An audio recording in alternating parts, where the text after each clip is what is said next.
Civil सचिवालय में files की मूवमेंट को लेकर जम्मू कश्मीर की सरकार ने इंस्ट्रक्शंस पास की हैं। आप जानते हैं कि आम आदमी जब अपना कोई भी मामला लेकर सिविल सचिवालय में पहुंचता है या फिर डिपार्टमेंटल मसले ही क्यों ना हो, फाइल सिविल सचिवालय में घूमती रहती है और एक छोटे से सिग्नेचर के लिए भी, एक छोटे से अप्रूवल के लिए भी महीनों का समय निकल जाता है। उसके बाद जाकर अप्रूवल मिलता है। पिछले दिनों जो है जम्मू कश्मीर में भी ये देखने को मिला कि रिक्रूटमेंट के मामले ही क्यों ना हो, रिक्रूटमेंट के मामलों में डिपार्टमेंट से एक छोटी सी क्लैरिफिकेशन के लिए फाइल जाती है और 4-5 महीने निकल जाते हैं उस क्लैरिफिकेशन को मिलते मिलते। इसके चलते फाइल्स ताकि तेजी से सिविल सचिवालय में मूव करें, इसको लेकर जम्मू कश्मीर की सरकार ने इंस्ट्रक्शंस दी है और साथ ही में ये भी कहा है कि देखने को ये मिल रहा है कि जो सेट तरीका है जिस तरीके से फाइल्स मूव करनी चाहिए सिविल सचिवालय में, ज्यादातर जो एचओडीज हैं उसका ख्याल नहीं रख रहे। अब कहा क्या क्या है, जो जनरल एडमिनिस्ट्रेशन डिपार्टमेंट ने एक सर्कुलर जारी किया है, उस सर्कुलर में बताया है कि किन चीजों का ध्यान रखने की जरूरत है डिपार्टमेंट्स में और किस तरीके से फाइल जो है वो मूव करनी चाहिए। जब फाइल जो है एक जगह से दूसरी जगह जाती है, हायरार्की में ऊपर जाती है, बड़े अफसरों के पास पहुंचती है, तो फाइलों में क्या क्या कमियां हैं जो नहीं होनी चाहिए,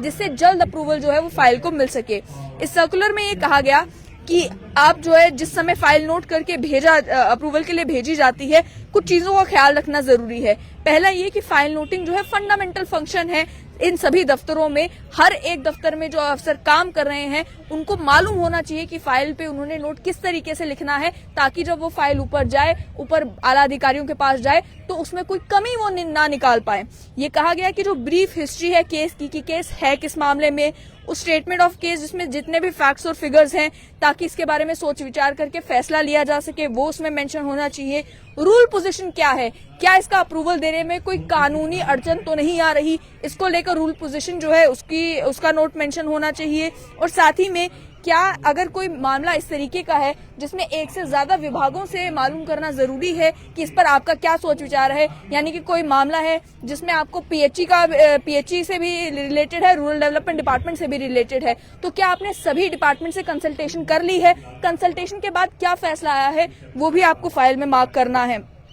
इसके साथ साथ में प्रॉपर तरीके से रेफरेंस करना है ताकि डॉक्यूमेंट्स कोई भी बीच में से मिसिंग ना हो। ऑफिस कॉपी जितनी भी कम्युनिकेशंस की हैं वो सारी बीच में अटैच करनी है, ताकि ऐसा ना हो कि आपने सारे डॉक्यूमेंट्स लगा दिए लेकिन उसमें हाईलाइट ही नहीं किया कि मुद्दा क्या है, मामला क्या है, किस बात को लेकर जो है वो फाइल मूव कर रही है। इसके साथ साथ में कहा गया कि अलग अलग ऑप्शंस बताने हैं कि इसमें अप्रूवल अगर दिया जा सकता है कि नहीं, अगर अप्रूवल नहीं दिया जा सकता तो और कौन कौन सा तरीका है जिससे ये फाइल जो है वो मूव कर सकती है या जिससे मसला हल हो सकता है।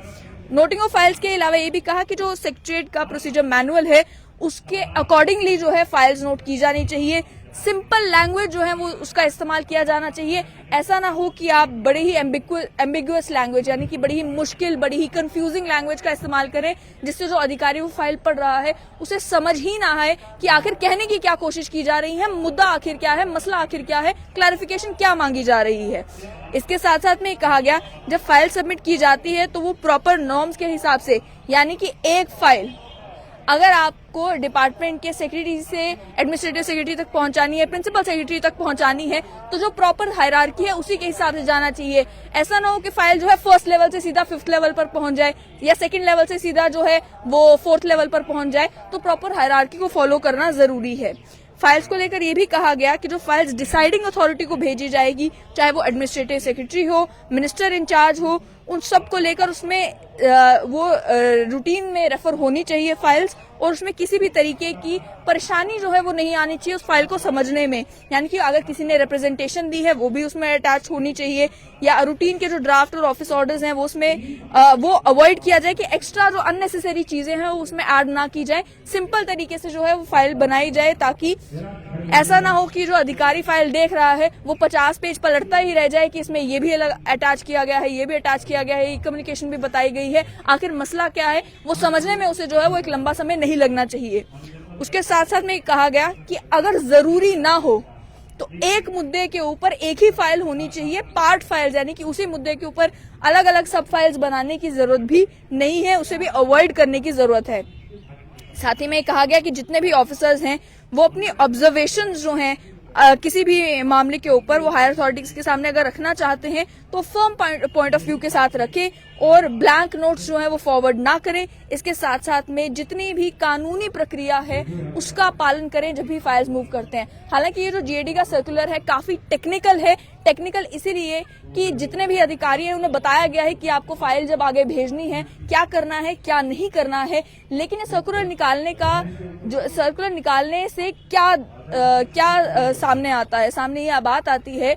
कि अभी तक जो फाइल्स मूव कर रहे हैं सेक्रेटरीट में, जिसको लेकर कहा भी गया सर्कुलर में कि एचओडीज प्रॉपर तरीके से जिस तरीके से ख्याल रखना चाहिए इन सब चीजों का वो नहीं रख रहे, जिसकी वजह से स्पीडी डिस्पोजल फाइल्स का नहीं हो रहा। यानी कि एक फाइल को अगर 1 महीने के अंदर अंदर अप्रूव हो जाना चाहिए उसे कई महीने लग रहे हैं। एक फाइल जो 1 हफ्ते के अंदर अंदर अप्रूव हो जानी चाहिए 1 हफ्ते के अंदर अंदर तय हो जाना चाहिए। अप्रूव करनी है, रिजेक्ट करनी है, कोई और वे आउट निकालना है, इसको वापस नीचे अथॉरिटीज के पास भेजना है, वापस डिपार्टमेंट में क्लैरिफिकेशन के लिए भेजना है, उसमें कम से कम समय लगना चाहिए। ऐसा जीएडी के सर्कुलर में साफ होता है। उसमें तरीके बताए गए हैं कि क्या करना चाहिए क्या नहीं करना चाहिए, जिससे डिपार्टमेंट्स में कम से कम वक्त जो है वो जाया हो और ऐसा ना हो एक फाइल जो है वो एक जगह से दूसरी जगह बस मूव ही करती रह जाए।